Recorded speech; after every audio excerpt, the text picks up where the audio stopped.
एक घने जंगल के किनारे एक नदी के पास छोटा दरियाई घोड़ा रहता था। उसका नाम छोटू था। छोटू अभी छोटा ही था, पर उसकी आंखों में जिज्ञासा और दिल में उत्साह था। वह हमेशा अपनी माँ से जंगल के बारे में कहानियां सुनता और सोचता, क्या मैं भी एक दिन जंगल की सैर कर पाऊंगा। एक दिन जब सूरज अपनी किरणों से नदी को चमका रहा था, छोटू ने माँ से पूछा, माँ क्या मैं जंगल की सैर कर सकता हूँ। माँ मुस्कुराई और बोली, हाँ, लेकिन ध्यान रखना, जंगल में कई दोस्त हैं, लेकिन कुछ चुनौतियां भी। जो सीखोगे उससे तुम्हें बहुत कुछ समझ आएगा। छोटू खुशी से कूद पड़ा और धीरे धीरे नदी के किनारे से होते हुए जंगल में चला गया।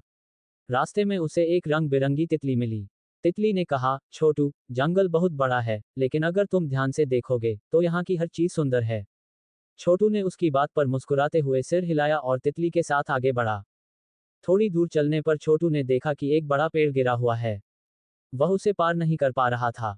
तभी पास में रहने वाला बंदर आया और बोला, कभी कभी हमें सीधे रास्ते नहीं मिलते, लेकिन दूसरे रास्ते खोजने में ही असली मजा है।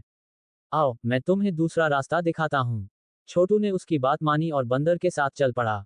आगे बढ़ते बढ़ते छोटू को भूख लग गई। तभी एक खरगोश आया और उसे पास के पेड़ से मीठे फल खाने का सुझाव दिया। छोटू ने पहली बार वह फल खाए और उसे बहुत स्वादिष्ट लगे। दिन ढलने लगा और छोटू को वापस घर जाने का समय हो गया। रास्ते में वह सोचने लगा कि आज उसने कितनी नई चीजें देखी और सीखी। जब वह घर पहुंचा तो उसकी माँ ने प्यार से पूछा, कैसी रही सैर छोटू। छोटू ने मुस्कुराते हुए कहा, बहुत मजा आया माँ।